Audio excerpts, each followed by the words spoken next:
Richard Mwawa, omusirikale w'ekitongole ky'obwannannyini ki Ultimate Security Group, yavudde mu mbeera n'asindirira abantu babiri amasasi agabattiddewo.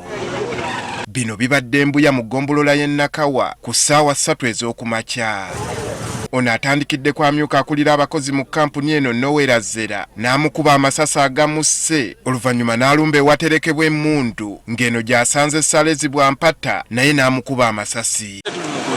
Tulira amasasi nga gakola kigavuga sitiyagasa soso tukola ki otudukamu eri ne banange gye tubadde tuzimba tulira amasasi azenga bamukuba mu kampani yali akolera azenga na kampani endala gyafaki yali akola amazene emmundu n'ayita kuki ku gaadi abadde ku geeti n'ayingira paka mu ofiisi n'asooka kuba ki ano manira abamugoba kuki ya mukulu ono olwaleero alabika atudde wansi n'abibalaabalamu ng'awulira yeekyayi simanyi oba ekirowoozo kivuddewa ye n'agamba solution ey'okumalawo ekizibu kino kyakkuba banne basasi. Tuvumirwa ekikolwa kino omusirikale kyakoze okutwalira amateeka mu ngalo natta gwe bayita HR akulira abakozi.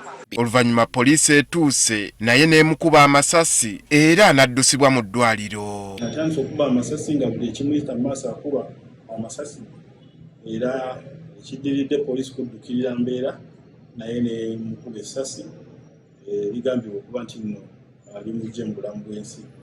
Kunoonyereza ku mbeera eno kutandise era ng'emmundu egambibwa okuba nti nno yakoze ekikolwa kino ky'okutta bali ababiri esangiddwa okusi era tugitutte ng'ekizibiti. Kiteeberezebwa nti ono yandibanga abadde alina obutakkaanya n'abakulira ekitongole kino ekimuviiriddeko okwekyawa.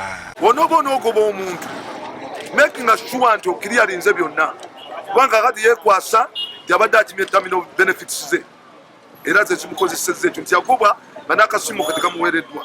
Bandisabye nti byonna bimalenga kuggwa olyoka omute. Abakozi mukendeze ku busungu obusungu bwere nga bukendera wansi ate ne mabapoloyinga abantu muteekebwa embeera y'okukansolinga abantu bana abakozi abakwata emundu baagala kansolingi. Emirambo poliisi egitutte mu ggwanika e Mulago okwongera okwekebejjebwa.